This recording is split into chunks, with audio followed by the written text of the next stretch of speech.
আজকে ছিল ১৪ প্রদীপ ১৪ শাক। ১৪ শাক তো ঘরে খেয়ে নিয়েছিলাম, বাট ১৪ প্রদীপ জ্বালাতে ক্লাসে চলে এলাম, যেখানে সব স্টুডেন্ট মিলে আমরা প্রোগ্রামের আগে ১৪খানা প্রদীপ জ্বালাই। অ্যান্ড এটা আমরা প্রথম বছর থেকে করে আসছি।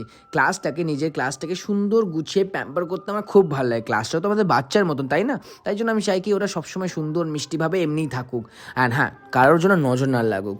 তাই জন্য আমরা ক্যান্ডেল জ্বালিয়ে একদম বেরিয়ে পড়লাম প্রোগ্রামের জন্য। আমাদের প্রোগ্রাম ছিল আজকে জায়গায়, একটা বাচ্চি মোড়ে ছিল আর একটা ছিল পল্লী মঙ্গলে। প্রথমে চলে গেলাম বাচ্চি মোড়ে, যেখানে প্রোগ্রাম একদম বেস্ট হয়েছে, কি বলবো। দেখো, প্রোগ্রাম আমাদের খুব ভালো গেছে, সত্যি কথা বলতে গেলে। এত মজা, এত মিষ্টি মিষ্টি পারফরমেন্স রেডি করিয়েছে, বাচ্চাদেরকে নাচতে দেখে আমার তো খুব মজা এসেছে। সামনে কারেন্ট চলে গেছিলো, বাট ঠিক আছে, প্রোগ্রাম কিন্তু খুব ভালো গেছে, সবাই এনজয় করছে। ক্রাউড দেখতে পাচ্ছে কতটা ভিড়, সবাই এনজয় করার পর আমরা চলে গেলাম সেকেন্ড প্রোগ্রামে। বাট তার আগে একটা কথা বলবো, এই বছর আমি পারফর্ম করিনি because I have some issues. But আমি চেয়েছি আমার স্টুডেন্টরা পারফর্ম করলে আমাকে নামতেই হবে না, আমার স্টুডেন্টরাই ফাটিয়ে দিয়ে তো আমাকে নামতে হয়নি।